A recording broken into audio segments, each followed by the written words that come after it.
যে কয়েকটি রাত্রি এই তন্ত্র সাধনার জন্য খুবই বিশেষ তাৎপর্যপূর্ণ, তার মধ্যে অন্যতম একটি বিশেষ রাত্রি হলো ভগবান শ্রীকৃষ্ণের এই জন্মাষ্টমীর রাত্রি। এই শ্রীকৃষ্ণ জন্মাষ্টমীর রাতকে মোহরাত্রিও বলা হয়, কারণ ভগবান শ্রীকৃষ্ণ হলো সম্মোহন এবং আকর্ষণের প্রমুখ দেবতা।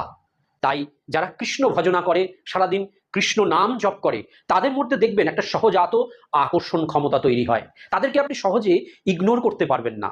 ভগবান শ্রীকৃষ্ণের সবচেয়ে শক্তিশালী সম্মোহনী কবচ যারা সংগ্রহ করতে চান, তারা স্ক্রিনে দেওয়া নাম্বারগুলোতে অবশ্যই দ্রুত যোগাযোগ করবেন। তাহলে আমরা আপনাদেরকে সঠিকভাবে সহায়তা করতে পারবো যে এই কবচ আপনারা কিভাবে পেতে পারেন।